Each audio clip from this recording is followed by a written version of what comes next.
একাধিক বিয়েও করা যাবে না। এইবার আপনার যৌন শক্তি কোথায় গিয়ে ব্যবহার করবেন? জায়গা তো লাগবে। আসেন, 200 টাকায় আমাদের পতিতালয় আছে। আমি জানি না আমাদের মুরব্বীরা এখানে মেচিউর যারা আছেন বা বলতে পারেন হুজুর এইভাবে বলতেছেন, বাবারে ওরা এটাও প্রস্তাব করছে পতিতালয়ের ভাষাগুলো বলতে পারতেছি না। এই পতিতালয়ের লাইসেন্স দিতে হবে এবং এটা স্বীকৃতি দিতে হবে রাষ্ট্রীয়ভাবে। এদেরকে এখন থেকে পতিতা বলা যাবে না, ব্যবসা বলা যাবে না। ব্যবসাগিরি করবে কিন্তু বলতে হবে যৌনকর্মী। কি বলতে হবে? চিন্তা করছেন আপনি? সোয়েটার কর্মী, গার্মেন্টস কর্মী, যৌনকর্মী, নাউজুবিল্লাহ। আবার কি বক্তব্য? সিম্পেথির জন্য, সিম্পেথি যাতে আদায় করা যায়, জনগণের পাবলিকের যাতে ইমোশন নিয়ে একটু খেলা যায়, একটু দুর্বলতা পাওয়া যায়, এজন্য বলে কি এরাও তো মানুষ, এরা কোনো জায়গায় পড়ে আছে নির্দিষ্ট একটা জায়গায়, এরা এদের কাজটা করে, কিছু টাকা ইনকাম করে, এদেরকে রাষ্ট্র হিসেবে স্বীকৃতি দেওয়া, এটা তো এরাও তো মানুষ, সমাজে যেহেতু আছে। কথাটা কত সুন্দর লাগে না শুনতে? হ্যাঁ, এখন আমি জিজ্ঞেস করি, চুরেরাও এই দেশের মানুষ না? মানুষ না? 4 দিন পরে যদি চুরেরা কয় আমরাও আমাদের অধিকার চাই, রাস্তাঘাটে চুরি করলে আমাদেরকে পেটানো যাবে না, রাষ্ট্রের স্বীকৃতি চাই। নওগাঁয়ের ডাকাতরা যেগুলো রাস্তাঘাটে মানুষকে ডাকাতি করে, এরা বলবে আমাদেরও অধিকার আছে, রাষ্ট্রের জনগণ আমরা, ডাকাতের অধিকারী চাই। শেখ হাসিনা ভারত থেকে বলে বসতে পারে আমিও খুনের অধিকার চাই। তো যেহেতু বাংলাদেশের জনগণ সবাই চুর বাটপার অধিকার চাইলে তখন তো তাদেরও অধিকার দিতে হবে।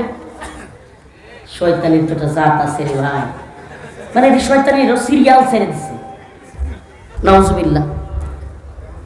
ও ভাই, হাসির জন্য বলছি না, গভীরভাবে একটু চিন্তা করেন। স্ত্রীর সাথে একটু ফুসলানো আনন্দের জন্য, স্ত্রীকে রাজি করানোর জন্য কিছু করতে পারবেন না, একাধিক বিয়ে করতে পারবেন না, তাইলে আপনার যৌন চাহিদা, এ ভাই একটা কথা করে স্পষ্ট বলে দেই, 3টা জিনিস, এগুলোকে সঠিকভাবে ইউজ না করলে, ব্যবহার করলে যে কোনোভাবে এগুলো ব্যবহৃত হবেই। 3টা জিনিসের একটা হলো যৌন শক্তি। যৌন শক্তি হলো এমন জিনিস যে আপনি একটা ড্রেন দিচ্ছেন পানি নেওয়ার জন্য, আপনাদের এলাকায় ড্রেন ব্যবস্থা আছে, ওই যে বিভিন্ন ক্ষেতের মধ্যে পানি দেয় মেশিন দিয়া, এই ড্রেন দিয়া কি করে পানি যায়, ওখানে যদি কোনো জায়গায় বাদ দিয়ে দেন পানি কি করে বলেন? কি করে? পানি কিন্তু ড্রেনের মধ্যে থাকে না। আর বোঝানোর দরকার আছে? আপনি বউয়ের সাথেও কিছু করতে দিবেন না, একাধিক বিয়েও করতে দিবেন না, পানি কিন্তু জায়গা মতো থাকবে না, যে কোনো জায়গায় যাবেই। ওই জায়গাটা কোথায়? বলে যে এই জায়গাটা নেরিবাদীরা, এই শয়তানি মহিলারা, এই পতিতালয়ের পতিতারা বলে যে আমরা জায়গা আছে, পতিতালয়ে যাও, দৌলত দিয়া যাও, আরো জায়গা আছে 200-300 টাকায়, ওখানে যা মন চাই গিয়া করে। মাহমুদপুর গ্রামবাসীর উদ্যোগে মাহমুদপুর সিএনবি মাঠে নজিপুর পৌরসভা পত্নীতলা নওগাঁর আজকের এই 2য় বার্ষিক তাফসীরুল কোরআন মাহফিলের সম্মানিত উলামায়ে কেরাম, সম্মানিত অতিথিবৃন্দ,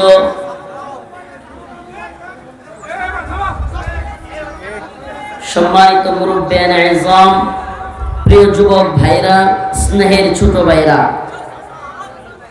পর্দানিশীন শ্রদ্ধেয় মা ও বোনেরা, আল্লাহ রাব্বুল আলামিনের দরবারে অসংখ্য অগণিত শুকরিয়া যে মহান রব্বুল আলামিন আপনাকে আমাকে এই বর্ষার বৃষ্টির মৌসুমেও এত সুন্দর ব্যবস্থাপনায়, এত সুন্দর মনোরম পরিবেশে কোরআন সুন্নাহর তাফসীর শোনার তৌফিক দান করেছেন। সেজন্য অন্তরের অন্তঃস্থল থেকে আল্লাহকে রাজি খুশি করার উদ্দেশ্যে একবার কালিমাতু শুকুর আদায় করে স্বতঃস্ফূর্ত আওয়াজ করে বলি আলহামদুলিল্লাহ। সকালেও বৃষ্টির যে অবস্থা ছিল, ভাবছিলাম আজকে আর প্রোগ্রামে যাওয়া হবে না। ফোন দিয়েছি, বলতেছে হুজুর বৃষ্টি সকাল এখন আর নাই। আলহামদুলিল্লাহ, আল্লাহ পাক আমাদেরকে কোরআনের কথা বলা এবং শোনার জন্য একটা সুন্দর ব্যবস্থাপনা করে দিয়েছেন। প্রিয় উপস্থিতি, আমি আপনাদের সামনে আজকে যে বিষয়ে কথা বলবো, বাবা এত রাগ করিয়েন না রে বাবা, জামানা এসে গেছে, এটা ইউটিউব ফেসবুকের জামানা, গ্লোবালাইজড পৃথিবী।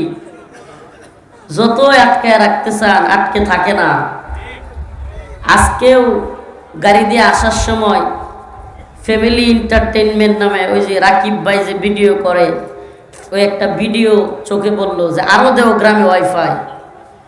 ওই একটা ভিডিও দেখলাম, ওইটার মধ্যে হাইরে মাও টিকটক করে, বইনেও টিকটক করে, চাচাও টিকটক করে, সব টিকটক করে।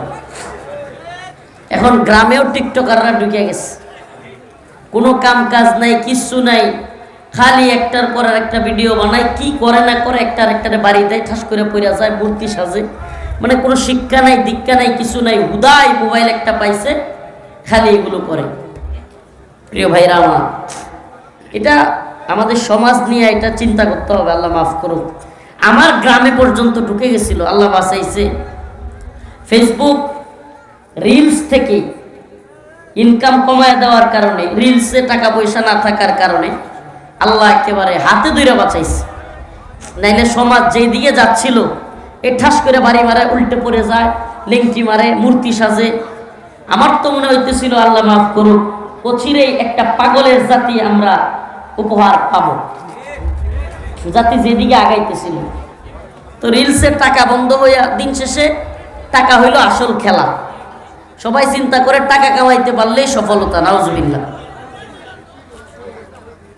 তো দিন প্রচারের জন্য, উদ্দেশ্য যদি দিন প্রচার হয়, তাইলে ইউটিউবার কিংবা যারা ওয়াজ আপলোড করে, ডাউনলোড করে দেওয়া যাইতে পারে দিন প্রচারের স্বার্থে হইলে। কিন্তু এখন বেশিরভাগ দেখা যায় দিন প্রচার উদ্দেশ্য থাকেই না। দিন প্রচার উদ্দেশ্য হইলে হঠাৎ করে আপনি পর্দার ওয়াজ শুনতেছেন, বক্তা পর্দার ওয়াজ করতেছে, আর হঠাৎ করে অ্যাড আসছে, স্যান্ডেলিনা স্যান্ডেল শো, রূপচর্চায় আভিজাত্য। রূপচর্চায় ওয়াজ হইতেছে কি? হুজুরের কি ওয়াজ? পর্দা। হুজুরের ওয়াজ কিসের? অ্যাড আসছে কিসের? Sandalina sandal show. তাইলে বলেন, এই ওয়াজ যে প্রচার করলো তার উদ্দেশ্য কি দিন? উলঙ্গ মহিলার অ্যাড যেখানে আসবে, যে কোনো ধরনের জুয়ার অ্যাড যেখানে আসবে, এই ইনকাম কি হালাল হবে? হ্যাঁ, মুফতিয়ানি কেরামের কাছে ফতোয়া চাই না নিয়ে। আচ্ছা যাক, ওইটা আমার আলোচনার বিষয় না। কিন্তু আপনারা এই ইউটিউব, ফেসবুকিং, মোবাইল নিয়ে এখন কথাবার্তা বলবেন না। যেগুলো তুলে ফেলছে তুলে ফেলো। তবে হ্যাঁ, আমরা যেটা দেখি, আমি একটু ব্যতিক্রম চিন্তা করি, এরা কি করলো না করলো, দিন শেষে আমরা যে কথাগুলো বলি, যেই মেসেজটা সরকারের কানে যাওয়া দরকার, যেই মেসেজটা আওয়ামী লীগের শীর্ষ নেতৃত্বের কানে যাওয়া দরকার, যেই মেসেজটা ছাত্রদের কানে যাওয়া দরকার, যেই মেসেজটা ভারতের মোদির কানে যাওয়া দরকার, ওই জায়গা পর্যন্ত পৌঁছানোর জন্য কিন্তু আবার এই ক্যামেরাগুলোর প্রয়োজনীয়তা আছে। আমরা এইভাবে চিন্তা করি, এর মনের মধ্যে কি চিন্তা করলো, এটা এর বিষয়। কিন্তু আমরা চিন্তা করি যে আমাদের আওয়াজ নওগাঁ নিয়ামতপুরে দিলাম, আর নেত্রকোনায় দিলাম, আর ঢাকায় দিলাম, আওয়াজ যেখানেই দেই, কথাটা যেখানেই বলি, উদ্দেশ্য যারা তারা শুনলো কিনা। আমি তিনটা বিষয় নিয়ে মোটামুটি আপনাদের সামনে যে আয়াত তিলাওয়াত করেছি, তিনটা বিষয় মোটামুটি কথা বলবো। সবর, নামাজ এবং হলো আল্লাহর পথে শাহাদাত, আল্লাহর রাস্তায় শাহাদাত। কি কি বিষয়? সবর, নামাজ, আল্লাহর রাস্তায় শাহাদাতের মর্যাদা। যে আয়াতগুলো পড়েছি আল্লাহ পাক এখানে এগুলোর কথাই বলেছেন। আমি শুরু করব শাহাদাতের মর্যাদা দিয়ে। কেন জানেন? কারণ আজকের তারিখটা একটু মনে করবেন। যাদের 20-এর ঊর্ধ্বে বয়স হয়েছে তাদের মনে থাকার কথা 2013 সালের এই তারিখে কি হয়েছিল বাংলাদেশ, মনে আছে? 2013 সাল 5ই মে এবং 6ই মে, এই দুইটা দিন 5ই মে এবং 6ই মে। 5ই মে রাত 1টা 2টার পরে, তারিখটা কত হয়? 6ই মে, 2টা 3টার সময় রাতের এবং পরের দিন সহ বাংলাদেশের ইতিহাসে তাওহীদবাদী মুসলমানদের জন্য এক নারকীয় জঘন্য বিভৎস এক দিন এবং রাত। আল্লাহর কুদরতে 2013 সাল গিয়েছে। 2013 সালের 5ই মের পরে, 6ই মের পরে আমরা প্রথম মে মাস পাইছি দিদিরে সারা। আলহামদুলিল্লাহ, প্রথম মে মাস পাইছি বুবুরে সারা। এখন ওই 5ই মেতে কি হয়েছিল এটা আমাদের দায়িত্ব হলো এই প্রজন্মকে জানানো। এই প্রজন্ম যেন ভুলে না যায় হাসিনা কত বড় নারকীয় এবং পৃথিবীর ইতিহাসে কত নৃশংস এবং জঘন্যতম খুনি। এই প্রজন্ম জানেই না। 20-এর নিচে যাদের বয়স, 13 সালের কথা এরা কিভাবে বলবে? 25 সাল হয়ে গেছে, প্রায় 12 বছর হয়ে গেছে। 12-13 বছর হয়ে গেলে 20-এর নিচে বয়স হলে 5-6 বছরের বাচ্চারা কিছু বলতে পারবে? এদেরকে জানানোর দায়িত্ব আমাদের। কেন? কারণ এদের কানের মধ্যে যেন মুক্তিযুদ্ধের চেতনা, মুজিববাদের চেতনা, অমুক চেতনা, তমুক চেতনা ট্যাবলেট গিলায়া হাসিনার নামক জালিমকে যেন ভালো প্রমাণ করতে না পারে। মুক্তিযুদ্ধের চেতনা খাওয়ায়া খুনের, শাপলার খুনের ইতিহাস মুছে দেওয়া যাবে না। সংক্ষেপে বলবো, তারপরে শাহাদাতের মর্যাদার কথা বলবো। শহীদদেরকে ভুলে গেলে চলবে? যারা জীবন দিয়েছে দেশের জন্য, ইমানের জন্য, দ্বীনের জন্য, রসুলের জন্য, তাদেরকে ভুলে গেলে চলবে? যে জাতি তাদের শহীদদের ভুলে যায় সে জাতি কখনো সফল হয় না। কি বললাম? যে জাতি তাদের শহীদদেরকে, যারা দেশের জন্য, দ্বীনের জন্য, ইমানের জন্য আত্মত্যাগ করেছে, তাদেরকে যে জাতি ভুলে যায়, স্মরণ করে না, সে জাতি কখনো সফল হয় না। আমরা কি শাপলার খুনিদেরকে ভুলে যাব? শাপলার শহীদদেরকে ভুলে যাব? জুলাইয়ের শহীদদেরকে ভুলে যাব? জুলাইয়ের খুনিদেরকে ভুলে যাব? খুনি হাসিনারে যদি ভুলে যায় তাইলে শাপলা চত্বরে ক্রেনের উপরে ঝুলাইয়া ফাঁসি দিব কেমনে? এই প্রজন্ম তো ভুলে যাবে, জানবেই না। তখন বলবে নিরীহ মানুষ, বুইরা মানুষ, এই বেটিরে ফাঁসি দেওয়ার দরকার আছে? কারণ সে তো জানবেই না সে কত জঘন্যতম খুনি। তখন সে বলবে কিনা নিরীহ মানুষ, বুইরা মানুষ, এরে ফাঁসি দেওয়ার দরকার আছে। ফাঁসি দেওয়ার দরকার আছে না নাই 2013-র 5ই মের ইতিহাস জানলে আপনিও বলতে বাধ্য হবেন এর একটা না 100 ফাঁসি দিলেও কম হয়ে যাবে। প্রিয় ভাইরা আমার, কি ঘটেছিল সেদিন? কি ঘটেছিল? আপনাদেরকে একটু ইতিহাস আমি শোনাইতে চাই। ইতিহাস একেবারে সংক্ষিপ্ত ইতিহাস, না জানলে চলেই না। 2013 এপ্রিল, এখানে যারা রাজনীতি সচেতন আছেন, বুঝমান আছেন, 20 বছরের উপরে বয়স হয়েছে বা 25 হয়েছে এরকম, আপনাদের তো স্মরণ থাকার কথা 2013 সালের এপ্রিল মাসে বাংলাদেশে কোনো সরকার ছিল না। আওয়ামী লীগ সরকারও ছিল না, বিএনপির সরকারও ছিল না, ডক্টর মোহাম্মদ ইউনূস সাহেবের সরকারও ছিল না। একটাই সরকার বাংলাদেশে ছিল, যে সরকারের নাম হলো ইমরান এইচ সরকার। বুঝলে গেছেন আপনারা?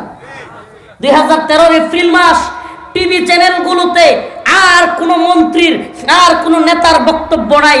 ইমরান এইচ সরকার কি বলে, ইমরান এইচ সরকার কি করে, খালি এটাই নিউজ। শাহবাগে কি হয়, হাজার হাজার মানুষ একত্রিত হইয়া, হাজার হাজার তথাকথিত নাস্তিক মুরতাদ একত্রিত হইয়া সারা দিন আলেম উলামাদের বিরুদ্ধে বিষোদ্গার করে, সারা দিন চিৎকার চেঁচামেচি করে।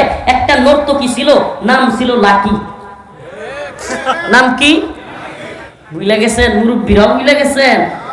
ওই যে গলা বাটাই আর এমনি এমনি গলা এদিকে উপর কইরা সারা দিন ভাঙ্গা গলা নিয়া, ওই যে ভাঙ্গা গলা নিয়ে এইভাবে চিৎকার করে বলতো, নতে নিজামি তুই রাজাকার, তুই রাজাকার, সতে সাইদি তুই রাজাকার, তুই রাজাকার। নাউজুবিল্লাহ। কতে কাদের মোল্লা তুই রাজাকার ভুলে গেছেন আপনারা? মাসব্যাপী টিভিতে আর কিছু দেখাইতো না, এগুলো সব ভুলে গেছেন। আসলে আমরা ভুলা জাতি, আমরা বাঙালি এমন ভুলা জাতি যে 4 বছর 9 মাস ওই নেতা আমাদের যারা থাকে তারা ওই আমাদের রাস্তাঘাটের রড খায়া বাঁশ দড়াইয়া দেয়, সিমেন্ট খায়, ইট খায়, তারপরে মাদ্রাসা মসজিদের টিনগুলো, এমনকি মাদ্রাসা মসজিদের বাথরুমের কমোড পর্যন্ত খায় না। হুজুর কমোড খাইবো কেমনে? কমোডের টাকা খায়া ফেলে। এই 4 বছর 9 মাস সব কিছু খায়া দুর্নীতি, জুলুম, অত্যাচার, নির্যাতন, চাঁদাবাজি, টেন্ডারবাজি, মদ সব খায়। 9 মাস যাওয়ার পরে যখন খালি নির্বাচনের তফসিলটা ঘোষণা করে, নেতা মাথায় একটা টুপি একটা মাথায় দেয়, আর কত দিনে নিয়ে মসজিদে দৌড় দেয়, মন্দিরে দৌড় দেয়, আর কিছু টাকা পয়সা খরচ করে, কয়েকটা গরু জবাই কইরা খাওয়ায় দেয়। আমার নেতার চরিত্র। 4 বছর 9 মাস ওই নেতা কি করলো এই জাতি সব বুইলা খায়া ফেলে। আমরা তো সেই জাতি। তো শাপলা সত্তর তো 2013 সালে, কিন্তু অনেক আগে, এটা বলবো না কি কর না করবো। আমরা কিগুলো মনে নাই, বাতের লোক আমরা সব খায়ালা। অবস্থা তো এমনই। আপনি দেখছেন জুলাই অভ্যুত্থানে মুগ্ধ পানি পানি বলে চিল্লায় শহীদ হইল। মুগ্ধের ভাই, যমজ ভাই, দেখতে মুগ্ধের মতো স্নিগ্ধ, ওইটারে আওয়ামী লীগ মুগ্ধ বলে চালায় দিতেছে। যেই জাতি এইটাই বুঝে না, এই জাতিরে তেরোর ইতিহাস খাওয়াইয়া দেওয়া কোনো কঠিন বিষয়। হ্যাঁ, 71-এর ইতিহাস কেমনে খাওয়াইছে দেখছেন না? যারা জীবনে মুক্তিযুদ্ধই করে নাই এরা হয়ে গেছে মুক্তিযুদ্ধ বিষয়ক মন্ত্রী। ইতিহাস কিভাবে খাওয়াইতে হয় এই জাতিকে এই নেতারা ভালো রকম বুঝে। প্রিয় ভাইয়েরা আমার, কিন্তু আফসোসের সাথে বলি, আমরা তো ভুলে গেলে চলবে না। আমরা তো ভুলে গেলে চলবে না। উম্মার দায়ীরা, উম্মার দরদীরা ইতিহাস বলতে পারে না, কারণ বারবার ইতিহাস আপনাদেরকে স্মরণ করায় দিতে হবে। কারণ ইতিহাস ভুলে গেলে, পিছন ভুলে গেলে সন্তান হয়ে যায় যাওরা। বুঝেন নাই? যার পিতৃপুরুষ ঠিক থাকে না, পূর্বের জিনিস ঠিক থাকে না, তা কি জন্মের ঠিক থাকে? হ্যাঁ, পূর্বের বিষয় ঠিক থাকলে, দাদা ঠিক থাকলে বাপ ঠিক, বড় বাপ ঠিক থাকলে দাদা ঠিক, দাদা ঠিক থাকলে বাপ ঠিক, বাপ ঠিক থাকলে সন্তান ঠিক। যদি পূর্বেই ঠিক না থাকে পরে ঠিক থাকবে? এই জন্য আমরা জন্মসূত্রে কে কি করেছে এগুলো সহ আপনাদেরকে সজাগ করে দিই। প্রিয় ভাইরা আমার, পুরো শাহবাগে আর কথা বলবেন না দয়া করে, ওইসে তো অনেক, একটু পিছন তো একটু। এই উনি কিন্তু অনেক স্যাক্রিফাইস করেছে, একজন পুলিশ সদস্য খুব সুন্দর কাজ করেছে, উনি বলছে, উনিও মাশাআল্লাহ পিছনে চলে গেছে, আপনারাও একটু পিছনে চলে গেছে, স্যাক্রিফাইস করেন, আর কথা বলবেন না। ইতিহাস শুনেন, শাহবাগ কাঁপায়া তুলতেছে, হাই হাই আলেম উলামাদের নামে একের পর এক বিশুদ্ধার, ইসলামপন্থীদের নামে একের পর এক বিশুদ্ধার, ছেলে মেয়ে নাচানাচি, কি নোংরামি চলছে। একদিন ঢাকা শহরে আলেম উলামারা আন্দোলন করলে কিছু সুশীল, প্রগতিশীল, কিছু সেকুলার চিৎকার চেঁচামেচি শুরু করে, এদের গাত্রা দহ শুরু হয়ে যায়, আগুন, হুজুরের রাস্তাঘাট বন্ধ করে ফেলছে। কিন্তু মাসের পর মাস, দিনের পর দিন শাহবাগে, বাংলাদেশের রাজধানী শাহবাগে গুরুত্বপূর্ণ পয়েন্টে, শাহবাগ চত্বরে হাজার হাজার লোক জড়ো কইরা মাসকে মাস লাইভ টেলিকাস্ট কইরা ওখানে খায়, ওখানে থাকে, ওখানে হাগে, সব ওখানে। আর অসুস্থ রোগীরা ঢাকা মেডিকেল কলেজে যাইতে পারতেছে না, বন্ধ রাস্তা। আমি ভুল বলতেছি নাকি আপনাদের মনে আছে? কাছে দয়া করে একটু একটু কোয়েন যে কথাগুলো হুজুর সঠিক মনে আছে আপনাদের? মাসকে মাস রাস্তাঘাট আটকায় দিয়া অসুস্থ রোগী যাইতে পারতেছে না, কিচ্ছু না।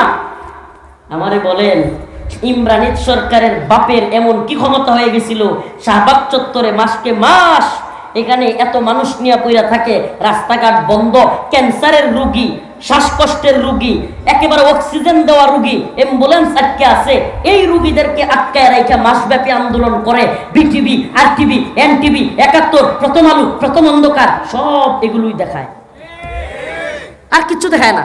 ওমা আর কোনো খবরই নেই। আমার এখন স্পষ্ট মনে আছে, আমার টিভির সামনে খবর দেখতে গেলে একটা সেরি শিক্ষার পারতেছে আর সব ডিবিল্লা, হ্যাঁ হ্যাঁ, আর প্রতিদিন বিরিয়ানির পুটলা, আর প্রতিদিন চলতো। কথাগুলো কেন বলছি? শুধুমাত্র আওয়ামী লীগ বিরোধিতার জন্য বলছি না, রাজনৈতিক বক্তব্য দিচ্ছি না, একটু পরে মিলায়া নিবেন। এই যে শুরু করলো, আগে তো শুধু জামাতের হেফাজতের নেতাদের বিরুদ্ধে বলতেছিল, হঠাৎ করে একটা ফেসবুক আইডি নাম দিল থাবা বাবা। ইসলামপন্থীরা ভুলে যাওয়ার কথা নয়, এই আইডির কথা।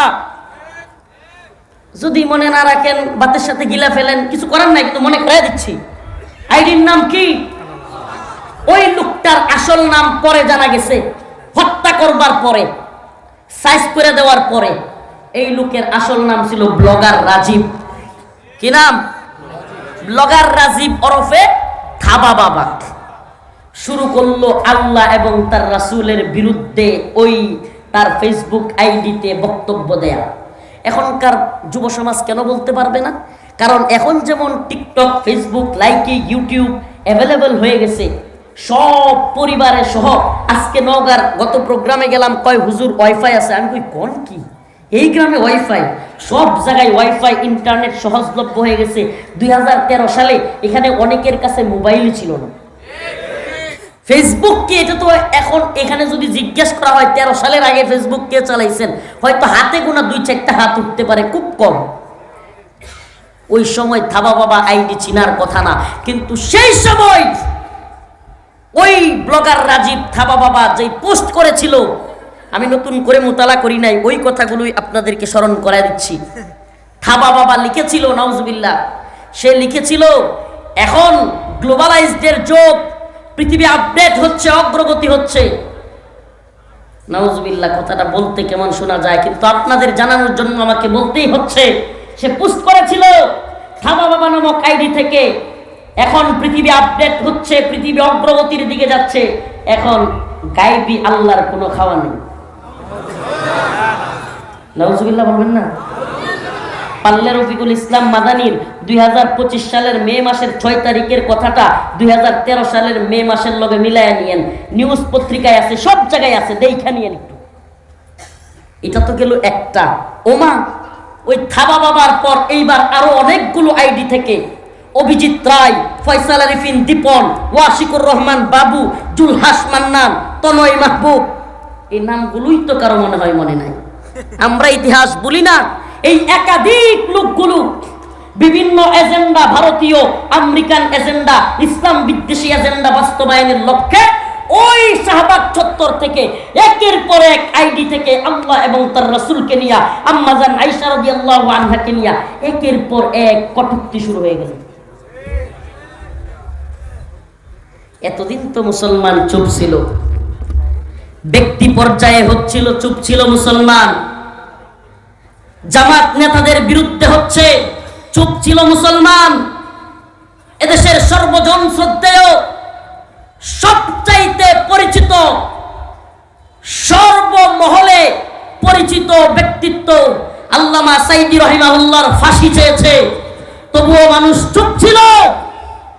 কিন্তু যখন দেখলো এই শাহবাগ চত্বর থেকে আল্লাহ এবং তার রাসূলকে নিয়ে কটূক্তি করা হচ্ছে, উম্মার সিংহ পুরুষ আল্লামা শাহ আহমদ শফি রাহিমাহুল্লাহ, আল্লামা জুনায়েদ বাবুনগরী, আল্লামা নূর হোসেন কাসেমী রাহিমাহুল্লাহ, আল্লাহর বান্দারা গর্জে উঠল।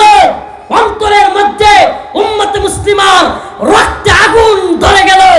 উম্মতে মুসলিমার সিংহ পুরুষরা চুপ করে থাকলেন না, উম্মতে মুসলিমাকে ডাক দিলেন, ও বাংলার মুসলমান, ব্যক্তি পর্যায়ে, দলীয় পর্যায়ে ওরা যা তা বলেছে সহ্য করেছি, কিন্তু আমার রবকে নিয়ে, আমার রাসূলকে নিয়ে কটূক্তি করেছে, আর ঘরে বসে থাকলে চলবে না।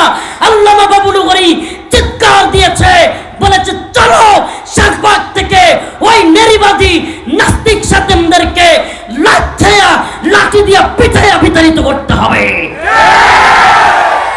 এইবার আর মুসলমানরা ঘরে বসে থাকে নাই, ইতিহাস সাক্ষী। পড়ে নিবেন প্রয়োজনে একটু, এখন ইউটিউবের জামানা, প্রয়োজনে একটু ওই 2013 ভিডিওগুলো একটু দেখে নিয়েন। আল্লাহর বান্দারা গর্জে উঠছে। এদেশে শুধুমাত্র আলেম ওলামারা না, এমন খেপা খেপছে মুসলমান, সুবহানাল্লাহ। উকিল, সাংবাদিক, কলামিস্ট, বুদ্ধিজীবী, লেখক, গবেষক, ছাত্র, শিক্ষক, হেফাজত কর্মী সবাই একত্রিত হইয়া শাহবাগের বিরুদ্ধে গর্জে উঠছে। বাংলাদেশের ইতিহাসে ৭১-এর পরে আর আগে না, বাংলাদেশের ইতিহাসে এত মানুষ একত্রে কোনো ইস্যুতে এক হয় নাই যেটা ১৩ সালের ৫ই মে একত্রিত হয়েছিল। আল্লাহ এবং তার রাসূলের অবমাননা আমরা মেনে নিতে পারি নাকি? এই বিষয়েও দ্বিমত আছে আওয়ামী লীগের, না হাসিনা কইলে এই বিষয়েও আমি দ্বিমত। আমার নেত্রী বলছে, তা আল্লাহ এবং রাসূল কি? নাউজুবিল্লাহ। তাইলে ওদের ঈমান আছে? বলেন ঈমান আছে? হেফাজত কর্মীরা কিংবা ওই সময় দেশের জনসাধারণ যারা কিনা ঢাকায় গিয়েছিল, তারা কি আল্লাহ এবং তার রাসূলের কটূক্তির বিরুদ্ধে গিয়েছিল নাকি না? আল্লাহ এবং তার রাসূলের পক্ষে গিয়েছিল না? আল্লাহ এবং তার রাসূলের পক্ষে অবস্থান নেওয়া ৫ই মে রাতে, অর্থাৎ ৩টার দিকে, আজকের রাত ৬ই মে, আজকে দিনটা, এই ৬ই মে তারিখে তাহাজ্জুদরত আল্লাহকে সাক্ষী রেখে বলছি, এদের কাছে কোনো অস্ত্র ছিল না, গোলা বারুদ ছিল না, ট্যাঙ্ক ছিল না, কামান ছিল না, হাতে ছিল তসবিহ। হাতে কি ছিল? এই তসবিহওয়ালা রাতের বেলায় তাহাজ্জুদ পড়তেছিল। কেউ কেউ শাপলা চত্বরে, কেউ নামাজ পড়তেছে, কেউ ঘুমাইতেছে। এই নিরীহ মুসলমানদের উপর অকাতরে গুলি করতে করতে, সাউন্ড গ্রেনেড মারতে মারতে শত শত লাশ এই স্বৈরাচার, এই ভয়ঙ্কর কুখ্যাত লেডি ফিরাউন হাসিনার ওয়ার্ডারে জেনারেল আজিজ, বেনজির আহমেদ এবং জিয়াউল আহসান, এরা সম্মিলিতভাবে হাজার হাজার রয়ের এজেন্টদেরকে নিয়ে মুসলিমদের উপর ঝাঁপায়া পড়লো, গুলি করে হত্যা করলো। সত্য না মিথ্যা? সত্য। এটা কি রফিকুল ইসলাম মাদানি কইতেছে দেখে সত্য, নাকি বাস্তবে এরকম কিছু করছে? প্রিয় ভাইরা আমার, বন্ধুগণ আমার, এবার বলেন, রাতের আধারে শত শত মুসলমানদেরকে হত্যা করলো, হাজার হাজার মানুষকে পঙ্গু করলো, রাতের আধারে শাপলা চত্বর রক্তে রঞ্জিত হয়ে গেল। আওয়ামী লীগ নিজেরা মসজিদে আগুন দিল, গাছ কাটলো, মসজিদের ভিতরে কোরআন পুরায়া। কি হাস্যকর, কি হাস্যকর এক অজুহাত, কি হাস্যকর এক, মানে মুসলমানদেরকে, তাওহীদবাদীদেরকে মামলা দিল। যারা কোরআনের পক্ষে, আল্লাহর রাসূলের পক্ষে আন্দোলন করতে গেছে, তাদেরকেই দিয়া দিছে কোরআন পুরানোর মামলা। মানে এর চাইতে বড় হাস্যকর কিছু আছে? যারা গেছেই কোরআনের পক্ষে, যারা গেছেই রাসূলের পক্ষে, তাদেরকে বলছে তারাই কোরআন পড়াইছে। দেখছেন? এই জুলুমগুলো করবার পরের দিন আল্লাহকে সাক্ষী রেখে বলি, বাংলাদেশে আওয়ামী লীগ নামের দলটা ৬ই মে, ৫ই মে রাতের বেলায় এই শত শত মুসলমানকে মারার পরে, বলবেন হুজুর মরছে যে এটার কোনো প্রমাণ আছে? অলরেডি আলহামদুলিল্লাহ স্বৈরাচার হাসিনা পালানোর পরে হেফাজত এখন সারা দেশে খবর লাগাচ্ছে, নাম, ঠিকানা, বাপের নাম, এলাকা সহ খোঁজ নিচ্ছে। অলরেডি 93 জন পাওয়া গেছে। কয়জন? 93 জন। আরে ভাই, এতদিন তো হাসিনা থাকতে সাপ্লাই কারা শহীদ হয়েছে জানাই যায় নাই, খোঁজ খবরই নেওয়া যায় নাই। এখন তালাশ নেওয়া শুরু হয়েছে, সব নাম ঠিকানা সহ আছে 93 জন। আরো কতজন যে পাওয়া যায় এটার তো কোনো শেষ নাই। মুসলিম উম্মাহ 6 তারিখে আমরা যেটা দেখলাম, ও মুসলমান, আমি নিজের চোখে দেখে বলছি, এই আওয়ামী লীগ নামের দলটা পরের দিন গরু জবাই কইরা বিভিন্ন জায়গায় আনন্দ মিছিল করেছে। আমি নিজের চোখে আমার গ্রামে দেখেছি, গরু জবাই করতে চিৎকার করে কান্না করেছি। এত সাইকো, এরকম জঘন্য মানসিকতা, বিভৎস মানসিকতার মানুষ হইতে পারে? শত শত মানুষকে মারছে, আবার গরু জবাই করে আনন্দ করতেছে। তাইলে আপনি বলেন, আপনি বলবেন হুজুর এদের বিরুদ্ধে কেন বলেন? কেন বলি? আপনি বলেন যারা শত শত মুসলমানদেরকে আল্লাহর নবীর পক্ষ নেওয়ার কারণে গুলি করে হত্যা করতে পারে, হত্যা করার পরে গরু জবাই করে উৎসব করতে পারে, আমি তো বলি এরা শুধুমাত্র দেশের শত্রু নয়, এরা মানবতার দুশমন, ইসলামের দুশমন, এরা আল্লাহ এবং তার রাসূলের দুশমন। নূপুর শর্মা এক কুখ্যাত খারাপ মহিলা, ভারতে, আমরা তখন জেলখানায়, আল্লাহর নবীর নিয়ে কটূক্তি করছিল, এটাও ভুলে গেছেন? সব ভুলে গেছেন? তাইলে না রাজি আসতে কইলেন? নূপুর শর্মা আল্লাহর নবীর নিয়ে কটূক্তি করেছিল ভারতে, মনে আছে আপনাদের? এই কথা বলেন, মনে আছে? আওয়ামী লীগের তৎকালীন পররাষ্ট্রমন্ত্রী, লোকটার নাম আব্দুল শয়তান। এরে আমি আব্দুল মুমিন বলি না, আব্দুল মুমিন তো আল্লাহর বান্দা, এরা তো শয়তানের বান্দা। এই আব্দুল শয়তান বলেছিল সিলেটে গিয়া এক মন্দিরের মধ্যে যে এক ভদ্র মহিলা ভারতে একটা কথা বলে ফেলেছে, আমরা আমাদের দলকে, আমাদের দেশের মানুষদেরকে কিছু করতে দিইনি। এটা ভুলে গেছেন আব্দুল মুমিনের কথা?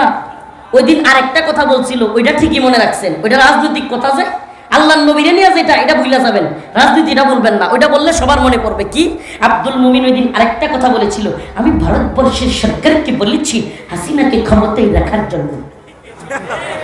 এটা কিন্তু বলেন নাই, এটা মনে আছে, কিন্তু রাসূলকে যে বলেছিল। নূপুর শর্মা ভদ্র মহিলা, নাউজুবিল্লাহ কর। কোন আওয়ামী লীগ আব্দুল শয়তানের, আব্দুল মুমিন পররাষ্ট্রমন্ত্রীর এই বক্তব্য যে আপনি নূপুর শর্মারে কিভাবে ভদ্র মহিলা বললেন, আল্লাহর নবীর নিয়ে কটূক্তি করলো, আপনি কিভাবে এই কথা বললেন যে আমরা বাংলাদেশে কিছু বলতে দেই নাই, এই কথা কোনো আওয়ামী লীগরে বলতে শুনছেন? দলীয়ভাবে নূপুর শর্মার বিরুদ্ধে কোনোদিন আন্দোলন করতে দেখছেন? কোন আওয়ামী লীগের একেবারে জেলা বাদ দেন, বিভাগ বাদ দেন, থানা বাদ দেন, ইউনিয়ন পর্যায়ের কোন কমিটিকে আপনি নূপুর শর্মার বিরুদ্ধে আন্দোলন করতে দেখতে পারবেন? তাইলে এরা কি আল্লাহ রসুলের পক্ষে নাকি হিন্দুদের পক্ষে? হ্যাঁ, বুঝে আসছে না? এখনো বেজাল আছে? প্রিয় ভাইয়েরা আমার, বন্ধুগণ আমার, এই বিভৎস অবস্থা করবার পরে, মুসলমানদেরকে এইভাবে হত্যা করবার পরে, মুসলমানদেরকে নির্যাতন করবার পরে, এই শহীদ যারা হয়েছে, আমরা কি তাদেরকে ভুলে যাব? আল্লাহ পাক ওই সমস্ত শহীদদেরকে জান্নাতের আলা মাকাম দান করুন, আমিন। ইয়া আইয়ুহাল্লাযীনা আমানুস্তাঈনু বিস-সাবরি ওয়াস-সালাহ ইন্নাল্লাহা মা'আস-সাবিরিন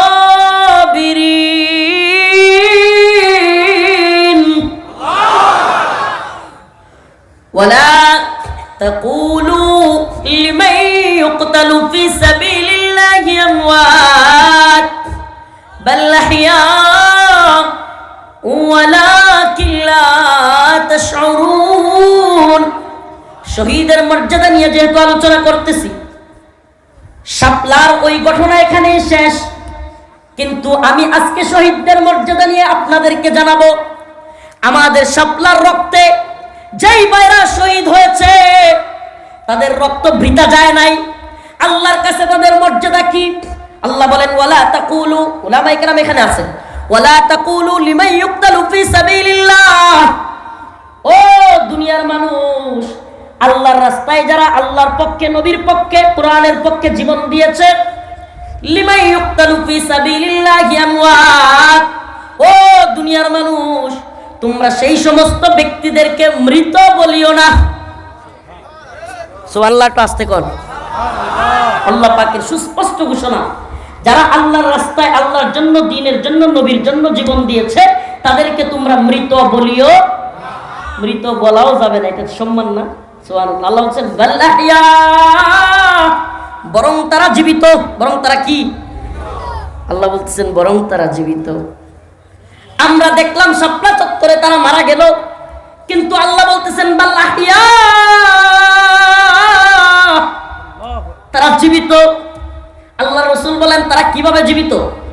আল্লাহ রাসূল সাল্লাল্লাহু আলাইহি ওয়াসাল্লাম বলেন, হাদিসের মধ্যে আসছে, আল্লাহ পাক আল্লাহর রাস্তায় যারা জীবন দেয়, তাদের আত্মাটাকে ওই তার দুনিয়ার বাহ্যিক আত্মাটাকে বের করেন।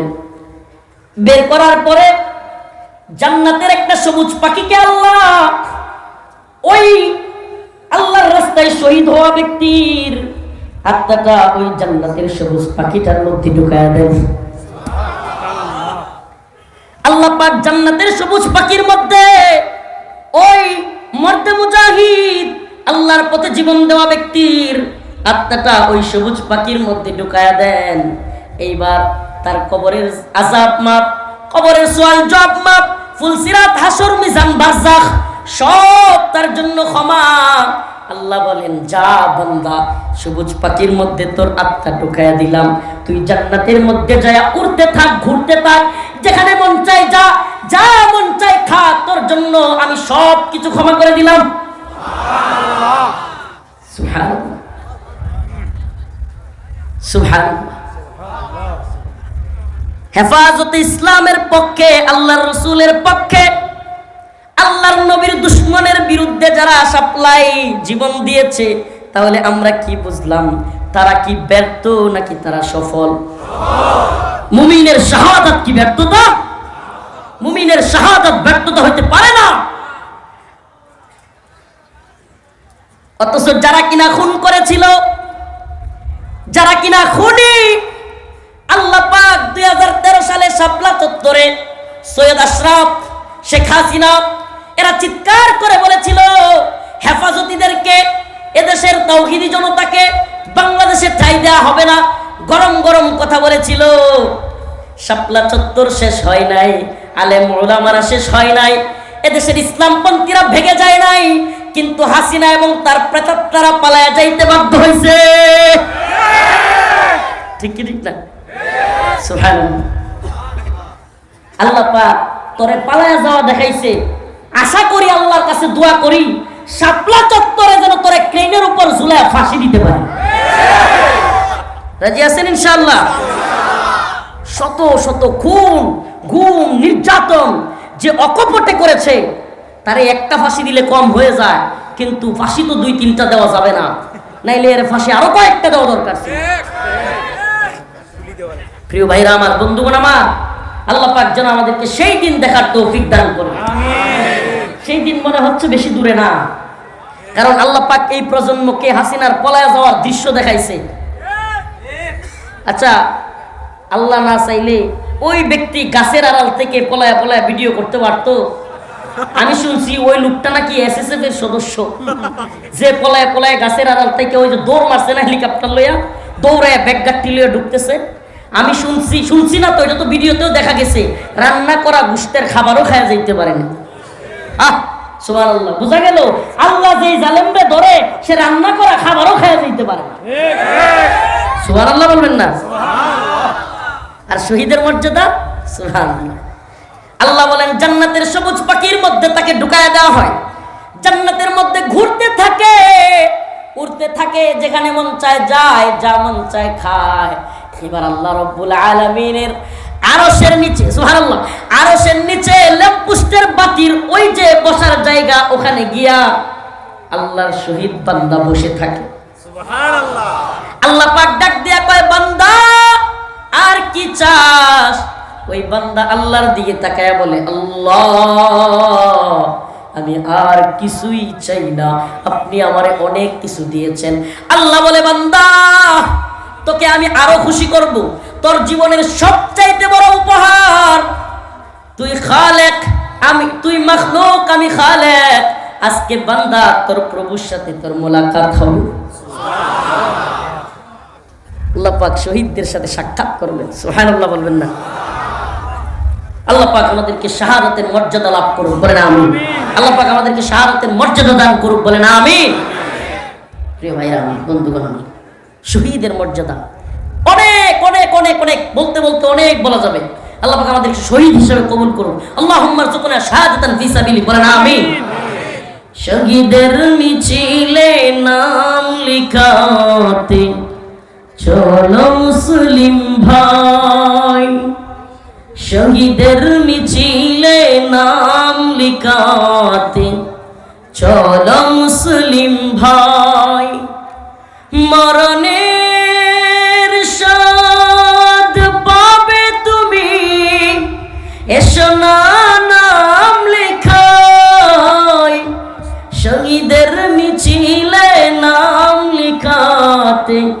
চলো মুসলিম ভাই, এই তো সে কাফেলা বীরের জাতি, আজও থামেনি যার চলার গতি। সুবহানাল্লাহ। কাফেলা কি থামছে? কাফেলা তো থামে নাই। সাহাবায়ে কেরাম জীবন দিয়েছে, তাবেঈরা জীবন দিয়েছে, তাবে তাবেঈ দিয়েছে, সালফে সালেহিন দিয়েছে, উলামায়ে দেওবন্দ দিয়েছে। এই জামানায় দেখা যায় শাপলাই দেওয়া হয়েছে, জুলাইয়ে দেওয়া হয়েছে, মোদি বিরোধী আন্দোলনে দেওয়া হয়েছে। সব সময় শহীদি কাফেলা প্রস্তুত। প্রস্তুত আছে না নাই? এইবার আমি একটা বার্তা দিতে চাই। এইবার আমি বর্তমান এই চ্যানেল কি বলে ইউটিউবার বা যারা আছে, এই কথাটা তোমরা অবশ্যই প্রচার করবা, জরুরি। এতে আমাদের যা মন চাই হোক। এবার একটা বার্তা দিতে চাই। 2013 সালের শাপলা চত্বর যেই কারণে সংগঠিত হয়েছিল, আল্লাহ এবং তার রাসূলের বিরুদ্ধে বলবার কারণে শাপলা চত্বরে লক্ষ লক্ষ মুসলমান জমায়েত হয়েছিল। আমি আপনাদেরকে একটা তথ্য দেই। এনএসআই এর একজন সদস্য, গোয়েন্দা সংস্থা, সে আমাদের একজন উস্তাদকে কোট আনকোট বলছি, হুজুরকে বলছিল, হুজুর আপনারা শাপলা চত্বরে কি পরিমাণ লোক জমায়েত হয়েছিল আপনারা কি জানেন? হুজুর বলছে, না এটা আমরা কেমনে বলবো। কয়, হুজুর আমরা তখন শাপলা চত্বরের সব কিছু মনিটরিং করতেছিলাম। আমাদের কাছে এমন আপনার প্রযুক্তি ছিল, যেই প্রযুক্তি দিয়া 2 কাঠা জমি বা এতটুকু জায়গাতে লাইগা লাইগলা মানুষ দাঁড়াইলে কতগুলো মানুষ হয়, এইটা ওখানে টিপ দিলেই বলা যাইতো। প্রযুক্তি এখন ডিজিটাল, এটা বুঝবেন আপনারা অবশ্যই, এটা না বোঝার কিছু না। এখানে কতগুলো মানুষ শরীরে লাইগা লাইগা থাকলে জমির আয়তন কতটুকু এবং এই আয়তনে লাইগা লাইগা বসলে কত মানুষ বসা যায়, এটা বের করা আহামরি কিছু কঠিন। ওই এনএসএর সদস্য আমার উস্তাদকে বলতেছেন, হুজুর আপনারা 60 এবং 70 লাখের মাঝখানে আপ ডাউন করতেছিলেন। সুবহানাল্লাহ বলবেন না? ওই নারায়ণগঞ্জের ওই দিকের সাইনবোর্ড, ছবি আছে, ভিডিও আছে, আর এদিকের শাপলা চত্বর, এদিকে পুরা ঢাকা শহর গাজীপুর পর্যন্ত অচল হয়ে গেছিল। সুবহানাল্লাহ বলবেন না? সেই জমায়েত হয়েছিল একটাই কারণে, বিএনপি জামাত কিংবা কোন দল কোন নেতার পক্ষে দাঁড়ানোর কারণে নয়, কোন ব্যক্তিকে প্রমোট করবার জন্য নয়, একমাত্র আল্লাহ এবং তার রাসূলকে কটূক্তির বিরুদ্ধে। কথা ঠিক কিনা? ইসলামের বিরুদ্ধে হাসিনা সরকার যে অবস্থান নিয়েছে তার বিরুদ্ধে, শাহবাগে নাস্তিক মুরতাদেরা ইসলামের বিরুদ্ধে যে অবস্থান নিয়েছে তার বিরুদ্ধে। তাইলে আমার জানতে মনে চায়, ওই মুসলমানগুলো এখনো বাংলাদেশে আছে না সব মরে গেছে? ওই আলেম ওলামারা বাংলাদেশে এখনো আছে না সব মরে গেছে? এখন 2013 সালে হাসিনা যেটা করতে চাইছিল, ওই নেরিবাদীরা, ওই নাস্তিক মুরতাদরা আবার যদি আপনারা ইসলাম বিরোধী আইন করতে চান, নারী সংস্কারের নামে ইসলাম বিরোধী তৎপরতা চালান, নারীদের সমান অধিকার বলে চিল্লান, আল্লাহ এবং তার রাসূলকে নিয়ে কথা বলবার দুঃসাহস দেখান, আমাদের পারিবারিক আইন ভেঙে দিতে চান, আমাদের বৈবাহিক আইন ভেঙে দিতে চান, স্বামী স্ত্রী রাতের বেলায় তারা মিলিত হবে এইটাকে দর্শনের মামলা দিতে চান, তাইলে আপনাদেরকে বলি, হাসিনা তো ভারত পালাইতে পারছে, ভারতের গোলামি কইরা ভারতে পালাইতে পারছে, সময় পাইছে সাবধান করে দিয়ে যায়। দিল্লির গোলামি করতে গিয়া ইসলাম বিরোধী তৎপরতা চালায়া হাসিনার যেই পরিণতি হয়েছে, আমেরিকার গোলামি কইরা এদেশেও যদি ইসলাম বিরোধী কোনো আইন পাস করবার দুঃসাহস করেন, আপনাদের পরিণতি হাসিনার চাইতেও ভয়ঙ্কর হবে।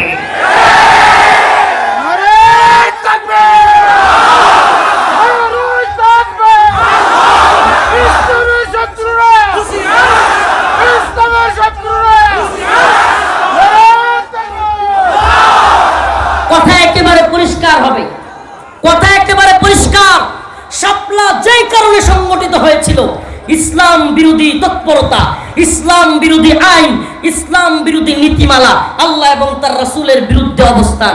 আজকেও যদি আপনারা এই ইন্টারিম গভর্নমেন্ট, এই নতুন সরকার, যেই সরকার কিনা আমাদের রক্তের বিনিময়ে, আমাদের আন্দোলনের বিনিময়ে, আরে এই যে উপদেষ্টা হয়েছে না, যতগুলো উপদেষ্টা হয়েছে সবগুলোর মিলায়া হাসিনা যতটুকু জুলুম করছে তার সবগুলোর চাইতে বেশি এক আমারই করছে।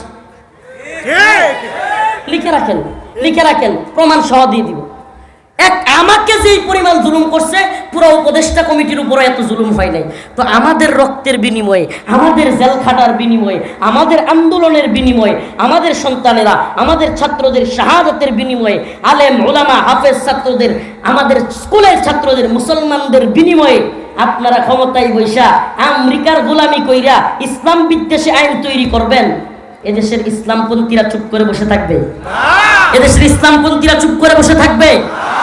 শুনেন, সংস্কার করেন, রাষ্ট্রকে আগায় নিয়ে যান, আমরা আপনাদের সাথে আছি, পাশে আছি, কোনো সমস্যা নাই।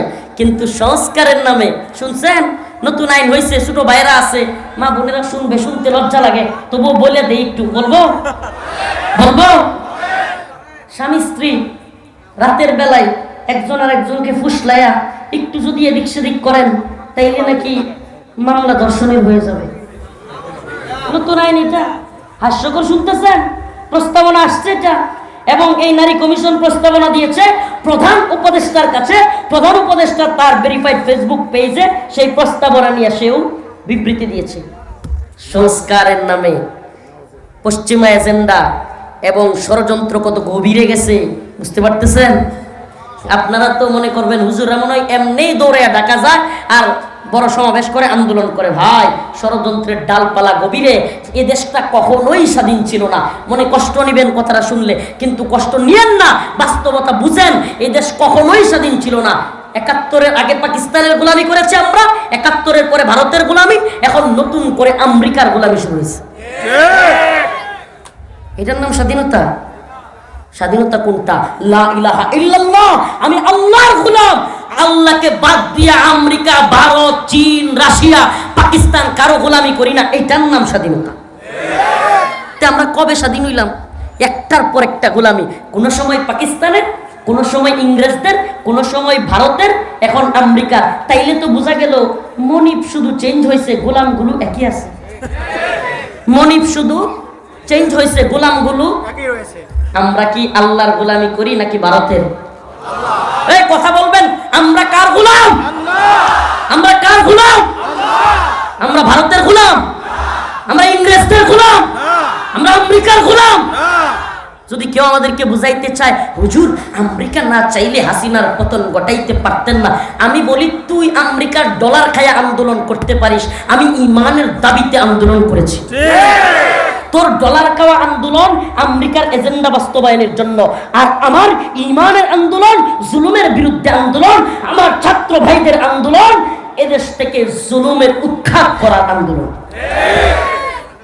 অতএব আমরা জুলুমের বিরুদ্ধে আন্দোলন কইরা ইসলামের বিরুদ্ধে আরেক জালেম প্রতিষ্ঠা করতে পারি পারি সজাগ থাকবেন মুসলমান।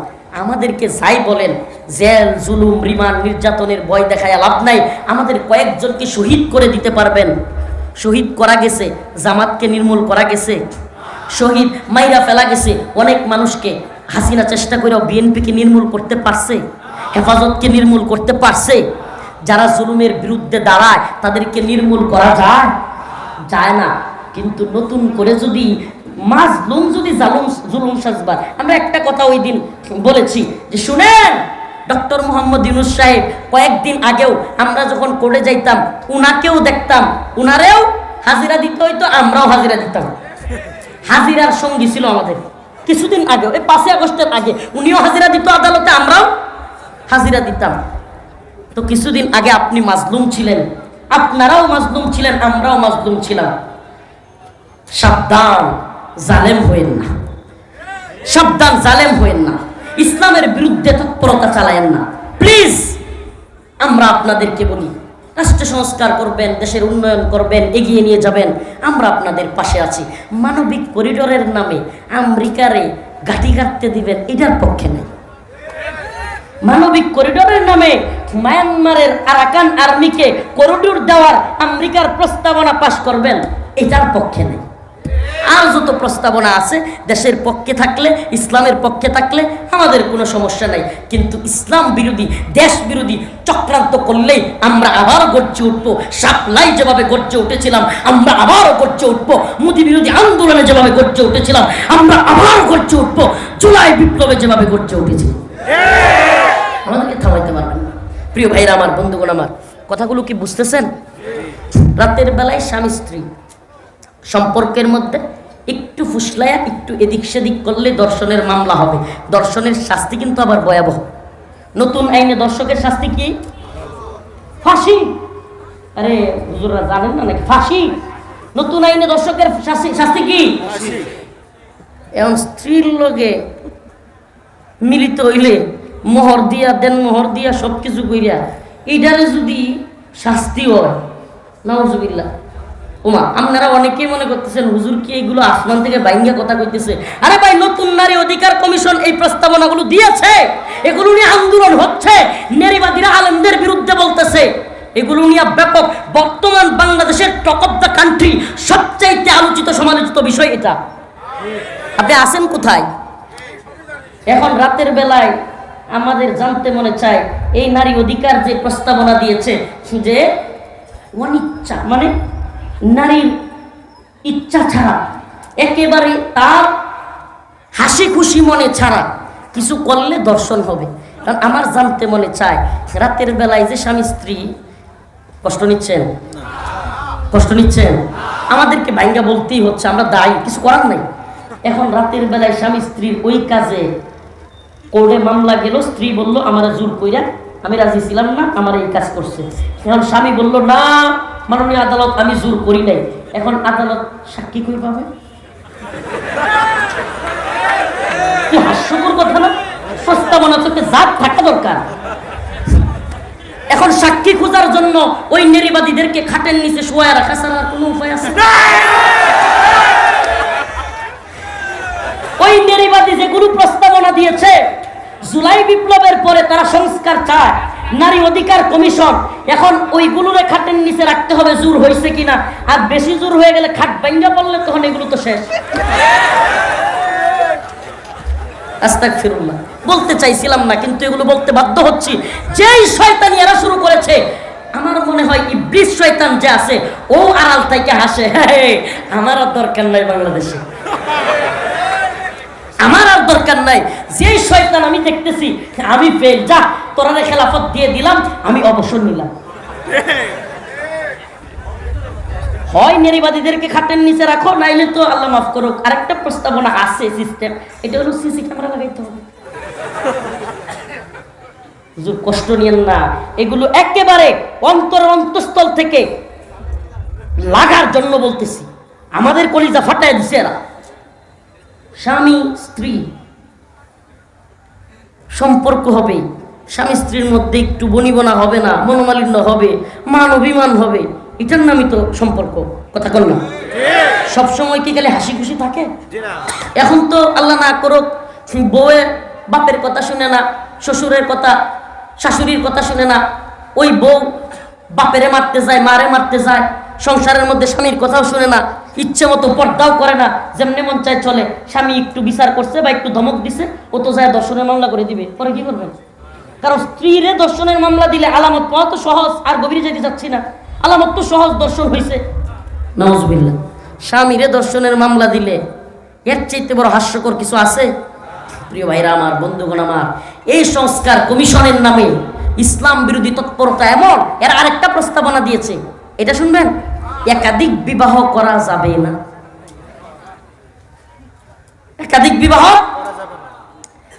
স্ত্রীরে একটু জোরাজুরি বা একটু ফুসলানো যাবে না, দর্শনের মামলা হয়ে যাবে, সর্বোচ্চ শাস্তি মৃত্যুদণ্ড। একাধিক বিয়েও করা যাবে না। এইবার আপনার যৌন শক্তি কোথায় গিয়ে ব্যবহার করবেন? জায়গা তো লাগবে। আসেন, 200 টাকায় আমাদের পতিতালয় আছে। আহা, আমি জানি না আমাদের মুরব্বীরা এখানে মেচিউর যারা আছেন বা বলতে পারেন হুজুর এইভাবে বলতেছেন, বাবারে ওরা এটাও প্রস্তাব করছে পতিতালয়ের, ভাষাগুলো বলতে পারতেছি না, এই পতিতালয়ের লাইসেন্স দিতে হবে এবং এটা স্বীকৃতি দিতে হবে রাষ্ট্রীয়ভাবে। এদেরকে এখন থেকে পতিতা বলা যাবে না, ব্যবসা বলা যাবে না, ব্যবসাগিরি করবে কিন্তু বলতে হবে যৌন কর্মী। কি বলতে হবে? চিন্তা করছেন আপনি? সোয়েটার কর্মী, গার্মেন্টস কর্মী, যৌন কর্মী, নাউজুবিল্লাহ।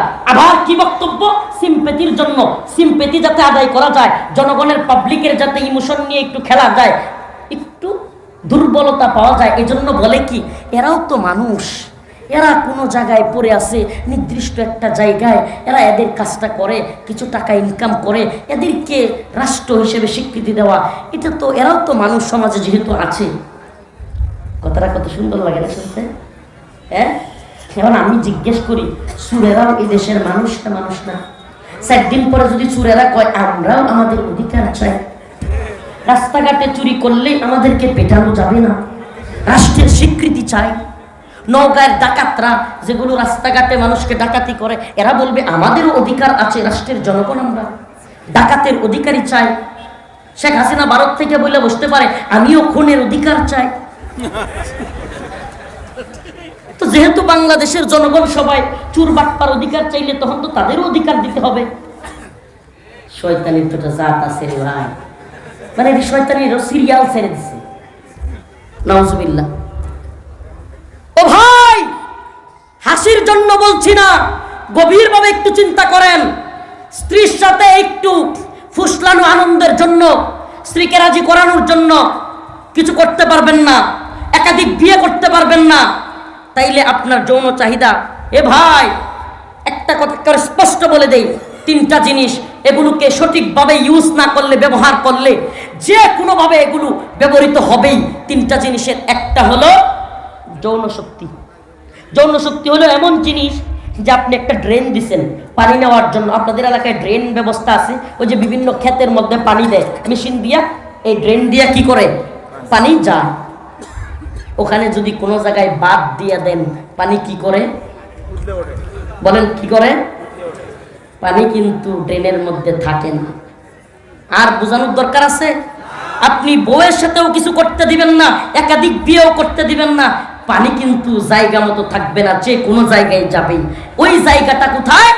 বলে যে এই জায়গাটা নারীবাদীরা, এই শয়তানি মহিলারা, এই পতিতালয়ের পতিতারা বলে যে আমরা জায়গা আছে, পতিতালয়ে যাও, দৌলত দিয়া যাও, আরো জায়গা আছে 200-300 টাকায়, ওখানে যা মন চাই গিয়া করে। তাইলে বুঝেন কত বড় ভয়ঙ্কর ষড়যন্ত্র। আমাদের পারিবারিক সিস্টেমকে ধ্বংস করা, আমাদের বৈবাহিক সিস্টেমকে ধ্বংস করা, আমাদের সমাজকে ধ্বংস করা, পাশ্চাত্যের সমাজ তৈরি করে শহরের আনাচে গানাচে পতিতালয় তৈরি করা, এই তো এদের এজেন্ডা। এখনো বুঝে আসছে নাকি নারীবাদীদের পক্ষে কেউ আছেন? থাকলে হাত তোলেন, আপনারে পতিতালয়ে পাঠিয়ে দিই। বুঝে আসছে আপনাদের? একাধিক বিয়ে করতে পারবেন না, স্ত্রীর সাথে মিলামিশা করতে গেলে একটু করতেও পারবেন না, এখন আপনাকে যেতে হবে নাউজুবিল্লাহ পতিতালয়ে। তাইলে বোঝা গেল এটা একটা সূক্ষ্ম ষড়যন্ত্র, মুসলমানদের ঈমান নষ্ট করার, সমাজ নষ্ট করার, দেশ নষ্ট করার। ওই পাশ্চাত্যের যে সংস্কৃতি, ইচ্ছা হইল 2 জন মিললাম, মনের মিল হইল, যাও শুয়ে পড়ি। নাউজুবিল্লাহ। এই অবস্থা না? এই অবস্থা না? সাবধান, সাবধান। এটা আব্রাহাম লিঙ্কন কিংবা লেনিনের দেশ নয়, কার্ল মার্ক্সের দেশ নয়, এটা শাহজালাল মুজাররাদে আমিনীর পবিত্র ভূমি। এই ভূমিতে নষ্টামি করার জায়গা নাই। লাঠি খায়া হাসিনা যেমন বাঁচছে, লাঠি খায়া তসলিমা যেমন বাঁচছে, তসলিমার স্ত্রীদের প্রেতাত্মাদেরকেও লাঠি দিয়ে বাংলাদেশ থেকে বিদায় করা হবে। নষ্টামির জায়গা বাংলাদেশে হবে। আমরা আমাদের মা বোনদের অধিকার জানি।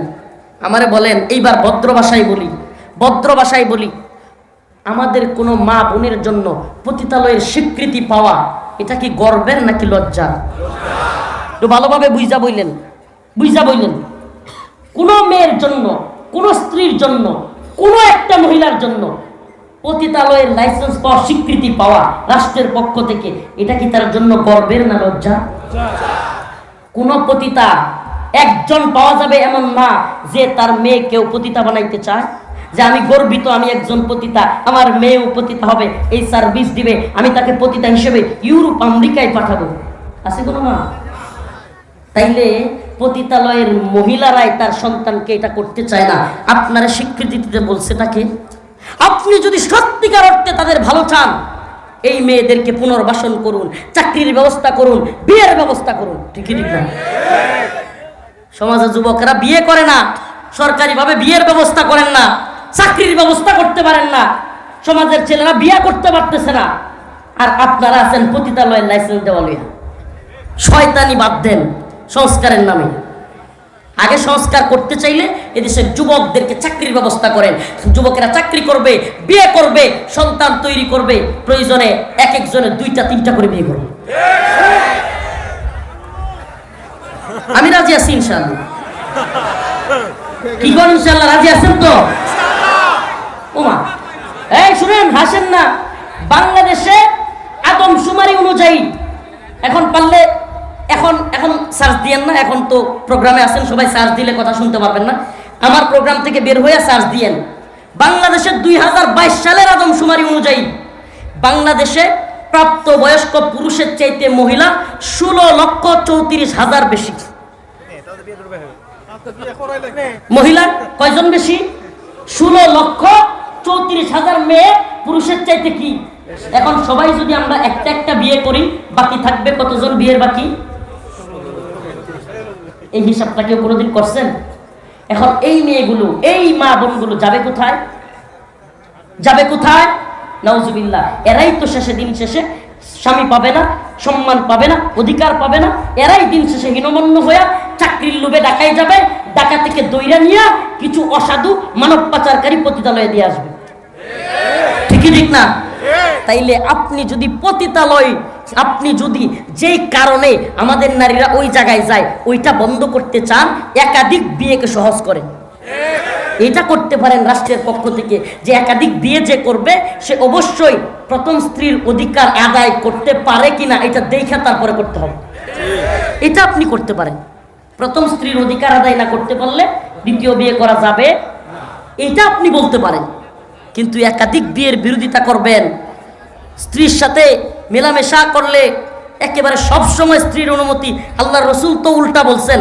আল্লাহর রসুল বলছেন, স্বামী ডাক দেওয়ার পরে যে স্ত্রী তার সঙ্গ দিল না, তার কাছে আসলো না, সেই স্ত্রীর প্রতি আল্লাহ পাক সারা রাত আল্লাহ পাক লানত দিতে থাকেন, ফেরেশতারা লানত দিতে থাকে।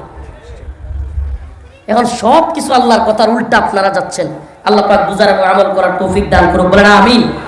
এরপরে যে কথা 2টা বিষয় বলছিলাম, বলবো। শহীদের মর্যাদা বলছি, নির্বাদীদেরকে নিয়ে বলছি, নামাজ এবং সবর। শেষ দিকের কথা নামাজ এবং সবর নিয়ে কয়েকটা কথা বলে শেষ করছি। ইয়া আইয়ুহাল্লাযীনা আমানুস্তাঈনু বিস-সাবরি ওয়াস-সালাহ। আল্লাহ রাব্বুল আলামিন বলেন, হে ঈমানদাররা, ইস্তাঈনু, তোমরা চাও কার কাছে? বলেন না কার কাছে? আমরা মুমিন, আমরা চাইবো কার কাছে? ভারতের কাছে, আমেরিকার কাছে, ইসরায়েলের কাছে, রাশিয়ার কাছে, চীনের কাছে, দরগার কাছে, দুর্গার কাছে, বাবার কাছে, শায়েকের কাছে, নাকি আল্লাহর কাছে? বলেন আমরা চাইবো কার কাছে? ইস্তাঈনু বিস-সাবরি ওয়াস-সালাহ। আল্লাহ বলেন তোমরা আমার কাছে চাও। চাইবা কিভাবে? নামাজ এবং সবরের মাধ্যমে। নামাজ এবং সবরের মাধ্যমে। তার মানে আল্লাহর কাছে চাইতে হইলে নামাজ পড়তে হবে। এই নামাজ পড়তে রাজি আছেন? কে কে হাত তুলেন? লিল্লাহি তাকবীর। আল্লাহ বলেন, হে আল্লাহ, আজকে থেকে আর নামাজ ছাড়বো না। হে আল্লাহ, আপনি আমাদেরকে 5 ওয়াক্ত, এবারে বলেন না রে ভাই, অন্তত এই উসিলায় হলে আল্লাহ কবুল করতে পারেন। হে আল্লাহ, আপনি আমাদেরকে 5 ওয়াক্ত নামাজি হিসেবে কবুল করেন, বলেন আমিন। আল্লাহ রাসূল সাল্লাল্লাহু আলাইহি সাল্লাম কোনো কষ্টে পড়লে, কোনো ঝামেলা হইলে দৌড়ায় গিয়ে 2 রাকাত নামাজ পড়তেন। সুবহানাল্লাহ। 2 রাকাত নামাজ পড়ে আল্লাহর কাছে চাইতেন। সবরের মাধ্যমে আল্লাহর কাছে চাইতে হবে। আমরা নামাজ পড়বো, সবরের মাধ্যমে চাইবো। আল্লাহ রাসূল বলেছেন, মান তারাকা সালাতান ওয়াহিদান মুতাআম্মিদান ফাকাদ কাফারা। যে ব্যক্তি ইচ্ছাকৃত এক ওয়াক্ত নামাজ ত্যাগ করলো সে কুফরি করলো। আমরা কি কুফরি করব? ইচ্ছাকৃত নামাজ ছেড়ে দিব? ইচ্ছাকৃত নামাজ ছেড়ে দেওয়া কোনো মুমিনের কাজ নয়। ইচ্ছাকৃত নামাজ ত্যাগকারী কুফরি করলো। ইমাম আহমদ ইবনে হাম্বল বলেন, ইচ্ছাকৃত নামাজ পরিত্যাগকারী জানাজায় যাওয়া যাবে না। হাই হাই, এটা আহমদ ইবনে হাম্বল বলেছেন, হাম্বলি ফিক। কিন্তু হানাফি ফিক বলে জানাজায় যাওয়া যাবে। ইমাম আহমদ ইবনে হাম্বল আরো কঠোর। ইমাম আহমদ ইবনে হাম্বল বলেন, ইচ্ছাকৃত নামাজ পরিত্যাগকারীর জানাজা পড়া যাবে না, তাকে মুসলমানদের কবরে দাফনও করা যাবে না। কত কঠিন। হানাফি মাযহাব ঠিক আছে, জানাজাও পড়া যাবে, মুসলমানদের কবরে দাফন করা যাবে, কিন্তু যে ব্যক্তি ইচ্ছাকৃত নামাজ পরিত্যাগ করে তাকে রাষ্ট্রীয়ভাবে পাছার মধ্যে পিটাইয়া জেলখানায় বন্দী করতে হবে। যখন তওবা করবে আর নামাজ ছাড়বো না, তখন তারে ছাড়তে হবে। আল্লাহ পাক আমাদের সবাইকে নামাজি হিসেবে কবুল করুন, বলেন আমিন।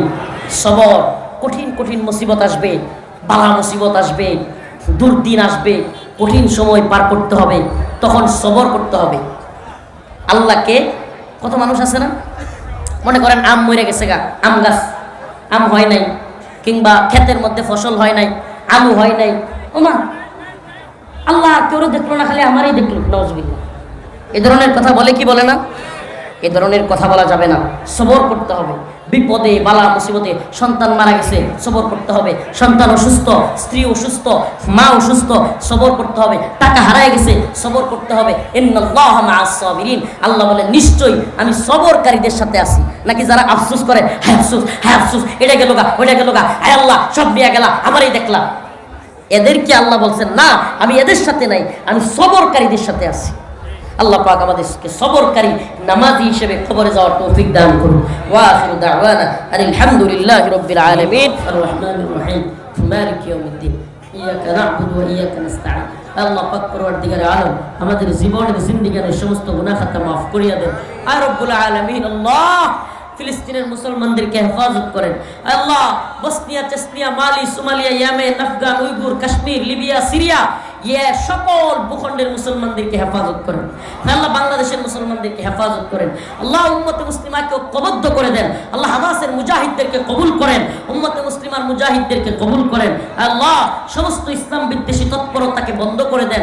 আল্লাহ আমাদের সবাইকে দিনদার, পরহেজগার, মুত্তাকি বানায়া দেন, নামাজি বানায়া দেন। আল্লাহ আমাদের উপর আপনি শান্তি বর্ষণ করুন, আমাদের সবাইকে ঐক্যবদ্ধভাবে থাকবার তৌফিক দান করেন। আল্লাহ মারামারি, কলহ, বিদ্বেষ, হিংসা সব কিছু থেকে আমাদেরকে বেঁচে থাকার তৌফিক দান করেন। আল্লাহ এই জাতির উপর আল্লাহ আপনি কল্যাণ দান করেন। আল্লাহ আপনি আসমানি বালা মুসিবত আসমানি উঠায় নেন, জমিনি বালা জমিনি দাবায়া দেন। আমাদের সবাইকে বালা মুসিবত থেকে হেফাজত করেন। আল্লাহ সমস্ত ফসলি জমি রক্ষা করেন। আল্লাহ সবার ফসলি জমিগুলো রক্ষা করেন। আল্লাহ অভাবীদের অভাব দূর করেন, ঋণগ্রস্তদের ঋণ পরিশোধ করার তৌফিক দান করেন। প্রবাসে যারা আছে তাদেরকে সহি সালামতে রাখেন, বাবা মার কাছে আবার সহি সালামতে ফিরে আসার তৌফিক দান করিয়েন। আল্লাহ যারা কবরে শায়িত তাদের কবরকে জান্নাতের বাগান বানায়া দিয়েন। যাদের বাবা নাই, মা নাই, তাদের বাবা মার কবরকে জান্নাতুম মির রিয়াজিল জান্নাহ বানায়া দিয়েন। সুবহান রাব্বিকা রাব্বিল ইজ্জাতি আম্মা ইয়াসিফুন, সালামুন আলাল মুরসালিন, আলহামদুলিল্লাহ।